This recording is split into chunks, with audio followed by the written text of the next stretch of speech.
ಓಂ ಶಾಂತಿ. ದಿನಾಂಕ 15/7/2024. ಪ್ರಾತಃ ಮುರಳಿ. ಬಾಬ್ದಾದ ಮಧುಬನ. ಮಧುರ ಮಕ್ಕಳೇ, ದೇಹ ಅಭಿಮಾನ ಆಸುರಿ ನಡವಳಿಕೆ ಆಗಿದೆ. ಅದರ ಬದಲು ದೈವಿ ನಡವಳಿಕೆಯನ್ನು ಧಾರಣೆ ಮಾಡಿಕೊಳ್ಳಿ. ಆಗ ರಾವಣನ ಸೆರೆಮನೆಯಿಂದ ಬಿಡುಗಡೆ ಹೊಂದುತ್ತೀರಿ. ದೇಹ ಅಭಿಮಾನ ಆಸುರಿ ನಡವಳಿಕೆ ಆಗಿದೆ. ಅದರ ಬದಲು ದೈವಿ ನಡವಳಿಕೆಯನ್ನು ಧಾರಣೆ ಮಾಡಿಕೊಳ್ಳಿ. ಆಗ ರಾವಣನ ಸೆರೆಮನೆಯಿಂದ ಬಿಡುಗಡೆ ಹೊಂದುತ್ತೀರಿ. ಪ್ರಶ್ನೆ: ಪ್ರತಿಯೊಂದು ಆತ್ಮ ತನ್ನ ಪಾಪ ಕರ್ಮಗಳ ಶಿಕ್ಷೆಯನ್ನು ಹೇಗೆ ಅನುಭವಿಸುತ್ತದೆ? ಅದರಿಂದ ರಕ್ಷಿಸಿಕೊಳ್ಳುವ ಸಾಧನೆ ಏನು? ಪ್ರತಿಯೊಂದು ಆತ್ಮ ತನ್ನ ಪಾಪ ಕರ್ಮಗಳ ಶಿಕ್ಷೆಯನ್ನು ಹೇಗೆ ಅನುಭವಿಸುತ್ತದೆ? ಅದರಿಂದ ರಕ್ಷಿಸಿಕೊಳ್ಳುವ ಸಾಧನೆ ಏನು? ಉತ್ತರ: ಪ್ರತಿಯೊಬ್ಬರು ತನ್ನ ಪಾಪಗಳ ಶಿಕ್ಷೆಯನ್ನು ಒಂದಂತೂ ಗರ್ಭ ಜೈಲಿನಲ್ಲಿ ಅನುಭವಿಸುತ್ತಾರೆ, ಮತ್ತೊಂದು ರಾವಣನ ಸೆರೆಮನೆಯಲ್ಲಿ ಅನೇಕ ಪ್ರಕಾರದ ದುಃಖವನ್ನು ಪಡೆಯುತ್ತಾರೆ. ನೀವು ಮಕ್ಕಳನ್ನು ಈ ಸೆರೆಮನೆಯಿಂದ ಬಿಡಿಸಲು ಬಾಬಾ ಬಂದಿದ್ದಾರೆ. ಇದರಿಂದ ಸುರಕ್ಷಿತರಾಗಲು ಸಿವಿಲೈಸ್ಡ್ ಆಗಿ. ಓಂ ಶಾಂತಿ. ಡ್ರಾಮಾದ ಯೋಜನೆಗನುಸಾರವಾಗಿ ತಂದೆ ಕುಳಿತು ತಿಳಿಸುತ್ತಾರೆ. ತಂದೆನೇ ಬಂದು ರಾವಣನ ಸೆರೆಮನೆಯಿಂದ ಬಿಡಿಸುತ್ತಾರೆ. ಏಕೆಂದರೆ ಎಲ್ಲರೂ ಕ್ರಿಮಿನಲ್ ಪಾಪಾತ್ಮರಾಗಿದ್ದಾರೆ. ಇಡೀ ಜಗತ್ತಿನ ಮನುಷ್ಯ ಮಾತ್ರರು ಕ್ರಿಮಿನಲ್ ಆಗುವ ಕಾರಣ ರಾವಣನ ಸೆರೆಮನೆಯಲ್ಲಿದ್ದಾರೆ. ನಂತರ ಯಾವಾಗ ಶರೀರ ಬಿಡುತ್ತಾರೆ ಆಗಲೂ ಸಹ ಗರ್ಭದ ಜೈಲಿಗೆ ಹೋಗುತ್ತಾರೆ. ತಂದೆ ಬಂದು ಎರಡೂ ಸೆರೆಮನೆಯಿಂದ ಬಿಡಿಸುತ್ತಾರೆ. ನಂತರ ನೀವು ಅರ್ಧ ಕಲ್ಪ ರಾವಣನ ಸೆರೆಮನೆಗೂ ಹೋಗುವುದಿಲ್ಲ ಹಾಗೂ ಗರ್ಭ ಜೈಲಿಗೂ ಸಹ ಹೋಗುವುದಿಲ್ಲ. ನೀವು ತಿಳಿದಿದ್ದೀರಿ, ತಂದೆ ನಿಧಾನವಾಗಿ ಪುರುಷಾರ್ಥಕ್ಕನುಸಾರವಾಗಿ ನಮ್ಮನ್ನು ರಾವಣನ ಸೆರೆಮನೆಯಿಂದ ಹಾಗೂ ಗರ್ಭ ಜೈಲಿನಿಂದ ಬಿಡಿಸುತ್ತಿರುತ್ತಾರೆ. ತಂದೆ ತಿಳಿಸುತ್ತಾರೆ, ನೀವೆಲ್ಲ ರಾವಣ ರಾಜ್ಯದಲ್ಲಿ ಕ್ರಿಮಿನಲ್ ಆಗಿದ್ದೀರಿ. ನಂತರ ರಾಮರಾಜ್ಯದಲ್ಲಿ ಎಲ್ಲರೂ ಸಿವಿಲೈಸ್ಡ್ ಇರುತ್ತಾರೆ. ಯಾವುದೇ ಭೂತದ ಪ್ರವೇಶತೆ ಆಗುವುದಿಲ್ಲ. ದೇಹದ ಅಹಂಕಾರ ಬರುವುದರಿಂದಲೇ ನಂತರ ಬೇರೆ ವಿಕಾರಗಳ ಪ್ರವೇಶತೆ ಆಗುತ್ತದೆ. ಈಗ ನೀವು ಮಕ್ಕಳು ಪುರುಷಾರ್ಥ ಮಾಡಿ ದೇಹಿ ಅಭಿಮಾನಿ ಆಗಬೇಕು. ಯಾವಾಗ ಆ ರೀತಿ ಲಕ್ಷ್ಮೀನಾರಾಯಣರಂತೆ ಆಗುತ್ತಾರೆ ಆಗಲೇ ದೇವತೆ ಎಂದು ಕರೆಸಿಕೊಳ್ಳುತ್ತಾರೆ. ಈಗಂತೂ ನೀವು ಬ್ರಾಹ್ಮಣರು ಎಂದು ಕರೆಸಿಕೊಳ್ಳುತ್ತೀರಿ. ರಾವಣನ ಸೆರೆಮನೆಯಿಂದ ಬಿಡಿಸಲು ತಂದೆ ಬಂದು ಓದಿಸುತ್ತಾರೆ. ಹಾಗೂ ಎಲ್ಲರ ನಡವಳಿಕೆ ಯಾವುದು ಹಾಳಾಗಿ ಹೋಗಿದೆ ಅದು ಸುಧಾರಣೆ ಸಹ ಆಗುತ್ತದೆ. ಅರ್ಧ ಕಲ್ಪದಿಂದ ನಡವಳಿಕೆ ಹಾಳಾಗುತ್ತಾ ಬಹಳ ಹಾಳಾಗಿ ಹೋಗಿದೆ. ಈ ಸಮಯದಲ್ಲಿ ತಮೋಪ್ರಧಾನ ನಡವಳಿಕೆ ಇದೆ. ದೈವಿ ಹಾಗೂ ಆಸುರಿ ನಡವಳಿಕೆಯಲ್ಲಿ ನಿಜವಾಗಿಯೂ ಹಗಲು ರಾತ್ರಿಯ ಅಂತರ ಇದೆ. ತಂದೆ ತಿಳಿಸುತ್ತಾರೆ, ಈಗ ಪುರುಷಾರ್ಥ ಮಾಡಿ ತನ್ನ ದೈವಿ ನಡವಳಿಕೆಯನ್ನು ಮಾಡಿಕೊಳ್ಳಬೇಕು. ಆಗಲೇ ಆಸುರಿ ನಡವಳಿಕೆಯಿಂದ ಬಿಡಿಸಿಕೊಳ್ಳುತ್ತಾ ಹೋಗುತ್ತೀರಿ. ಆಸುರಿ ನಡವಳಿಕೆಯಲ್ಲಿ ದೇಹಾಭಿಮಾನ ನಂಬರ್ 1 ಆಗಿದೆ. ದೇಹಿ ಅಭಿಮಾನಿಯ ನಡವಳಿಕೆ ಎಂದಿಗೂ ಹಾಳಾಗುವುದಿಲ್ಲ. ಎಲ್ಲದರ ಆಧಾರ ನಡವಳಿಕೆಯ ಮೇಲೆ ಇದೆ. ದೇವತೆಗಳ ನಡವಳಿಕೆ ಹೇಗೆ ಹಾಳಾಗುತ್ತದೆ? ಯಾವಾಗ ಅವರು ವಾಮ ಮಾರ್ಗಕ್ಕೆ ಹೋಗುತ್ತಾರೆ, ಅಂದರೆ ವಿಕಾರಿಯಾಗುತ್ತಾರೆ, ಆಗ ನಡವಳಿಕೆ ಹಾಳಾಗುತ್ತದೆ. ಜಗನ್ನಾಥನ ಮಂದಿರದಲ್ಲಿ ವಾಮ ಮಾರ್ಗದ ಅಂತಹ ಚಿತ್ರವನ್ನು ತೋರಿಸಿದ್ದಾರೆ. ಇದಂತೂ ಬಹಳ ವರ್ಷಗಳ ಹಳೆಯ ಮಂದಿರ ಆಗಿದೆ. ಡ್ರೆಸ್ ಇತ್ಯಾದಿ ದೇವತೆಯರದ್ದೇ ಇದೆ. ದೇವತೆಯರು ವಾಮ ಮಾರ್ಗಕ್ಕೆ ಹೇಗೆ ಹೋಗುತ್ತಾರೆಂದು ತೋರಿಸುತ್ತಾರೆ. ಮೊಟ್ಟ ಮೊದಲ ಕ್ರಿಮಿನಾಲಿಟಿ ಇದೇ ಆಗಿದೆ. ಕಾಮಚಿತೆಯ ಮೇಲೆ ಏರುತ್ತಾರೆ. ನಂತರ ಬಣ್ಣ ಬದಲಾಗುತ್ತಾ ಪೂರ್ಣ ಕಪ್ಪಗಾಗುತ್ತಾರೆ. ಮೊಟ್ಟ ಮೊದಲು ಸ್ವರ್ಣಿಮ ಯುಗದಲ್ಲಿ ಸಂಪೂರ್ಣ ಸುಂದರ, ನಂತರ ಎರಡೂ ಕಲೆ ಕಡಿಮೆ ಆಗುತ್ತದೆ. ತ್ರೇತಾಗೆ ಸ್ವರ್ಗ ಎನ್ನುವುದಿಲ್ಲ, ಅದು ಸೆಮಿ ಸ್ವರ್ಗ ಆಗಿದೆ. ತಂದೆ ತಿಳಿಸಿದ್ದಾರೆ, ರಾವಣ ಬರುವುದರಿಂದಲೇ ನಿಮ್ಮ ಮೇಲೆ ತುಕ್ಕು ಏರಲು ಶುರುವಾಗಿದೆ. ಅಂತ್ಯದಲ್ಲಿ ಪೂರ್ಣ ಕ್ರಿಮಿನಲ್ ಆಗುತ್ತೀರಿ. ಈಗ 100% ಕ್ರಿಮಿನಲ್ ಎನ್ನಬೇಕು. 100% ನಿರ್ವಿಕಾರಿಯಾಗಿದ್ದರು, ನಂತರ 100% ವಿಕಾರಿಯಾದರು. ಈಗ ತಂದೆ ಹೇಳುತ್ತಾರೆ, ಸುಧಾರಣೆ ಆಗಿ. ಈ ರಾವಣನ ಸೆರೆಮನೆ ಬಹಳ ದೊಡ್ಡದಾಗಿದೆ. ಎಲ್ಲರನ್ನೂ ಕ್ರಿಮಿನಲ್ ಎಂದೇ ಹೇಳಬೇಕು. ಏಕೆಂದರೆ ರಾವಣನ ರಾಜ್ಯದಲ್ಲಿದ್ದಾರಲ್ಲವೇ. ರಾಮರಾಜ್ಯ ಹಾಗೂ ರಾವಣ ರಾಜ್ಯದಂತೂ ಅವರಿಗೆ ಗೊತ್ತೇ ಇಲ್ಲ. ಈಗ ನೀವು ರಾಮರಾಜ್ಯಕ್ಕೆ ಹೋಗಲು ಪುರುಷಾರ್ಥ ಮಾಡುತ್ತಿದ್ದೀರಿ. ಸಂಪೂರ್ಣರಂತೂ ಯಾರೂ ಆಗಿಲ್ಲ. ಕೆಲವರು ಫಸ್ಟ್, ಕೆಲವರು ಸೆಕೆಂಡ್, ಕೆಲವರು ಥರ್ಡ್ನಲ್ಲಿದ್ದಾರೆ. ಈಗ ತಂದೆ ಓದಿಸುತ್ತಾರೆ, ದೈವಿ ಗುಣವನ್ನು ಧಾರಣೆ ಮಾಡಿಸುತ್ತಾರೆ. ದೇಹಾಭಿಮಾನ ಅಂತೂ ಎಲ್ಲರಲ್ಲಿದೆ. ಎಷ್ಟೆಷ್ಟು ನೀವು ಸೇವೆಯಲ್ಲಿ ತೊಡಗಿರುತ್ತೀರೋ ಅಷ್ಟು ದೇಹ ಅಭಿಮಾನ ಕಡಿಮೆ ಆಗುತ್ತಾ ಹೋಗುತ್ತದೆ. ಸೇವೆ ಮಾಡುವುದರಿಂದಲೇ ದೇಹ ಅಭಿಮಾನ ಕಡಿಮೆ ಆಗುತ್ತದೆ. ದೇಹಿ ಅಭಿಮಾನಿ ದೊಡ್ಡ ದೊಡ್ಡ ಸರ್ವಿಸ್ ಮಾಡುತ್ತಾರೆ. ಬಾಬಾ ದೇಹಿ ಅಭಿಮಾನಿ ಆಗಿದ್ದಾರೆ ಅಂದ ಮೇಲೆ ಎಷ್ಟೊಂದು ಚೆನ್ನಾಗಿ ಸರ್ವಿಸ್ ಮಾಡುತ್ತಾರೆ. ಎಲ್ಲರನ್ನೂ ಕ್ರಿಮಿನಲ್ ರಾವಣನ ಸೆರೆಮನೆಯಿಂದ ಬಿಡಿಸಿ ಸದ್ಗತಿ ಪ್ರಾಪ್ತಿ ಮಾಡಿಸಿಬಿಡುತ್ತಾರೆ. ಅಲ್ಲಿ ನಂತರ 2 ಸೆರೆಮನೆ ಇರುವುದಿಲ್ಲ. ಇಲ್ಲಿ ಡಬಲ್ ಸೆರೆಮನೆ ಇದೆ.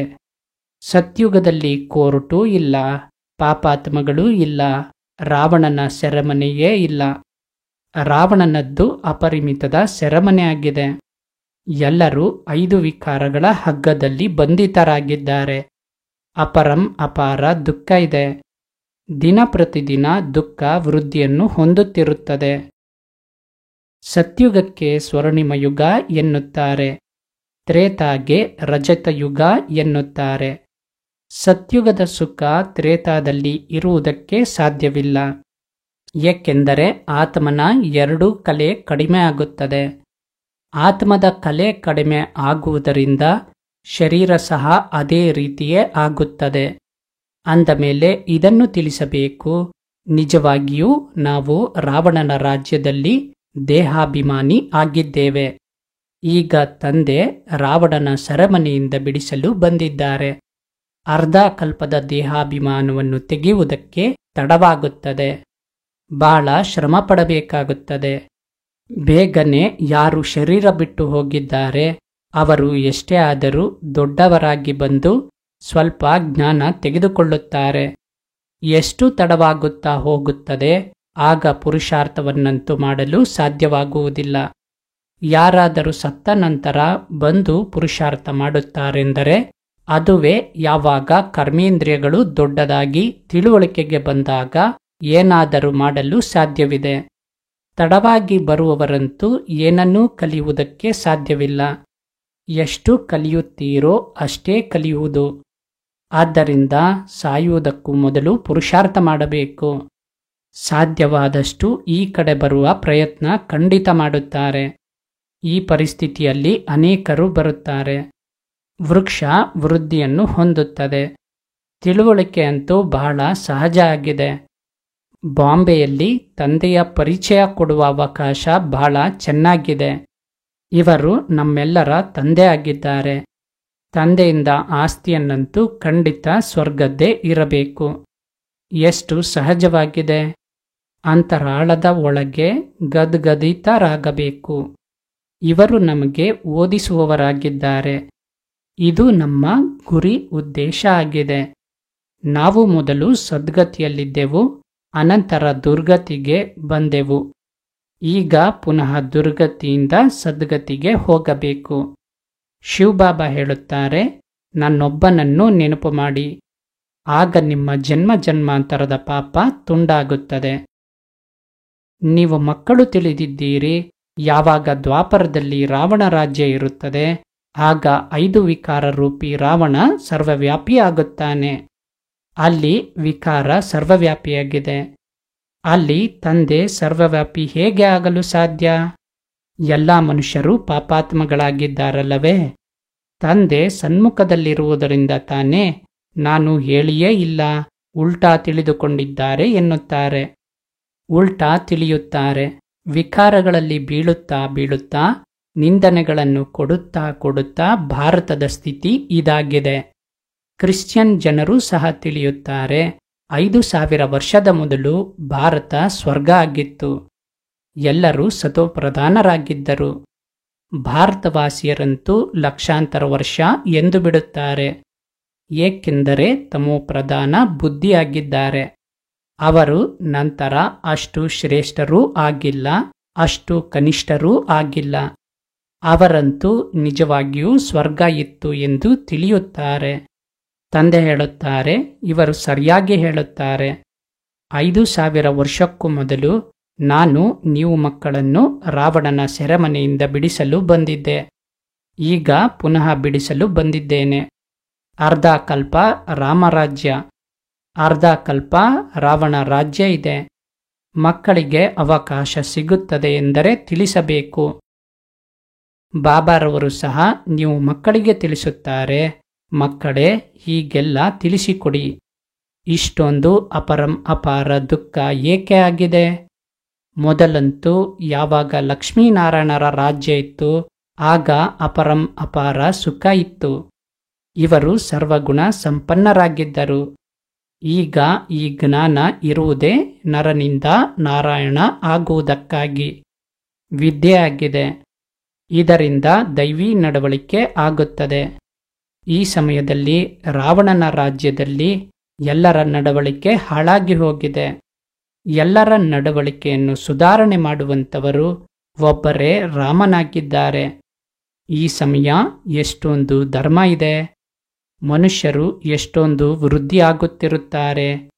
ಈ ರೀತಿಯೇ ವೃದ್ಧಿಯಾಗುತ್ತಿದ್ದರೆ ನಂತರ ತಿನ್ನುವುದಕ್ಕೆ ಎಲ್ಲಿಂದ ಸಿಗುತ್ತದೆ?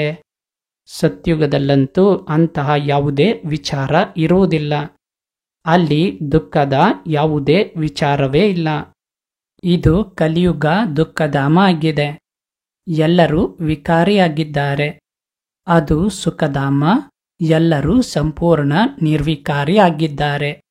ಪದೇ ಪದೇ ಅವರುಗಳಿಗೆ ತಿಳಿಸಬೇಕು, ಆಗ ಸ್ವಲ್ಪ ಅರ್ಥವಾಗುತ್ತದೆ. ತಂದೆ ಹೇಳುತ್ತಾರೆ, ನಾನು ಪತಿತ ಪಾವನನಾಗಿದ್ದೇನೆ. ನನ್ನನ್ನು ನೆನಪು ಮಾಡುವುದರಿಂದ ನಿಮ್ಮ ಜನ್ಮ ಜನ್ಮಾಂತರದ ಪಾಪ ತುಂಡಾಗುತ್ತದೆ. ಈಗ ತಂದೆ ಹೇಗೆ ಹೇಳುವುದು? ಖಂಡಿತ ಶರೀರವನ್ನು ಧಾರಣೆ ಮಾಡಿ ಮಾತನಾಡುತ್ತಾರಲ್ಲವೇ? ಪತಿತ ಪಾವನ ಸರ್ವರ ಸದ್ಗತಿದಾತ ಒಬ್ಬ ತಂದೆ ಆಗಿದ್ದಾರೆ. ಖಂಡಿತ ಅವರು ಯಾರದ್ದಾದರೂ ರಥದಲ್ಲಿ ಬರಬಹುದು. ತಂದೆ ಹೇಳುತ್ತಾರೆ, ನಾನು ಈ ರಥದಲ್ಲಿ ಬರುತ್ತೇನೆ. ಅವರು ತನ್ನ ಜನ್ಮಗಳನ್ನು ತಿಳಿದಿಲ್ಲ. ತಂದೆ ತಿಳಿಸುತ್ತಾರೆ, ಇದು 84 ಜನ್ಮಗಳ ಆಟ ಆಗಿದೆ. ಯಾರು ಮೊಟ್ಟಮೊದಲು ಬಂದಿರುತ್ತಾರೋ ಅವರೇ ಬರುತ್ತಾರೆ. ಅವರುಗಳದ್ದೇ ಬಹಳ ಜನ್ಮ ಇರುತ್ತದೆ. ಅನಂತರ ಕಡಿಮೆ ಆಗುತ್ತಾ ಹೋಗುತ್ತದೆ. ಎಲ್ಲರಿಗಿಂತ ಮೊದಲು ದೇವತೆಯರು ಬಂದರು. ಬಾಬಾ ಮಕ್ಕಳಿಗೆ ಭಾಷಣ ಮಾಡುವುದನ್ನು ಕಲಿಸುತ್ತಾರೆ. ಹೀಗೀಗೆ ತಿಳಿಸಿಕೊಡಬೇಕೆಂದು. ಚೆನ್ನಾಗಿ ನೆನಪಿನಲ್ಲಿರಿ.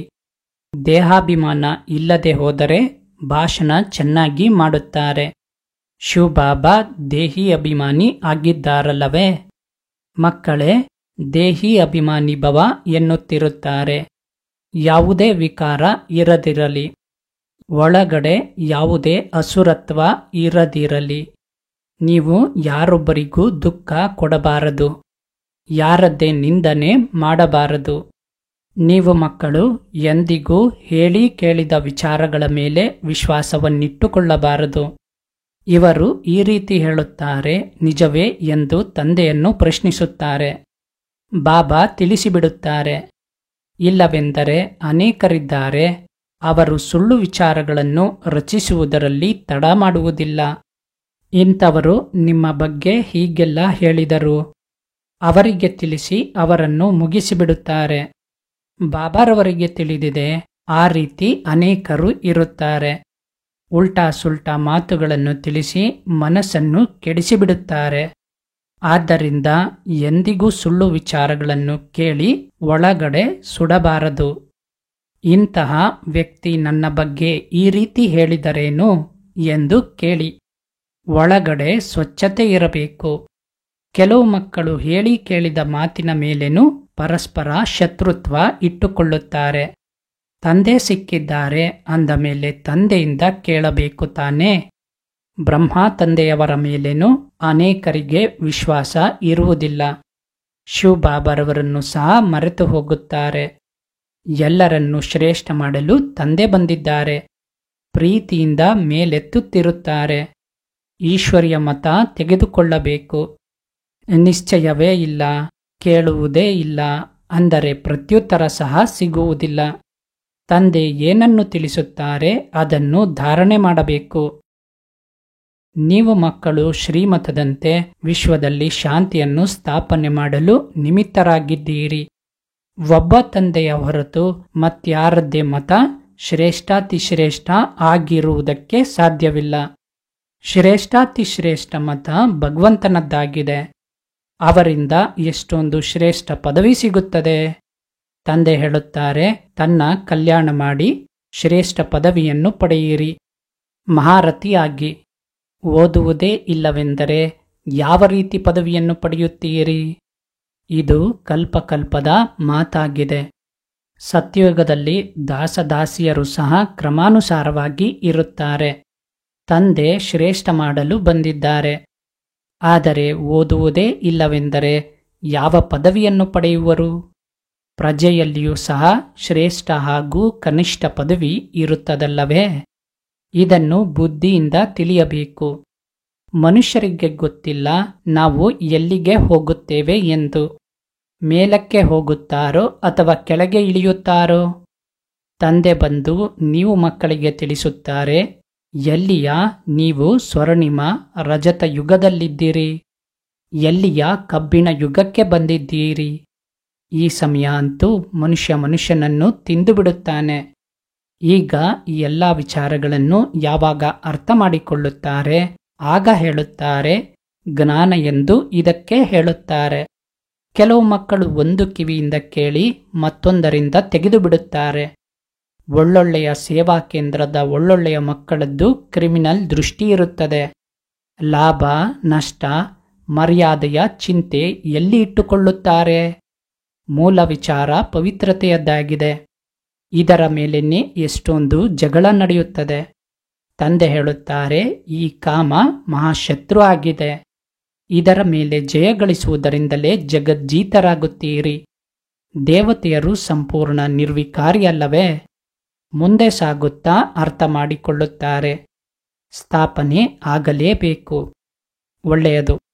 ಮಧುರಾತಿ ಮಧುರ ಅಗಲಿ ಸಿಕ್ಕಿರುವ ಮಕ್ಕಳ ಪ್ರತಿ ಮಾತಾಪಿತಾ ಬಾಬ್ದಾದಾರವರ ನೆನಪು, ಪ್ರೀತಿ ಹಾಗೂ ಸುಪ್ರಭಾತ. ಆತ್ಮೀಯ ಮಕ್ಕಳಿಗೆ ಆತ್ಮೀಯ ತಂದೆಯ ನಮಸ್ಕಾರ. ಆತ್ಮೀಯ ತಂದೆಗೆ ಆತ್ಮೀಯ ಮಕ್ಕಳ ನಮಸ್ಕಾರಗಳು. ಧಾರಣೆಗಾಗಿ ಮುಖ್ಯ ಸಾರ.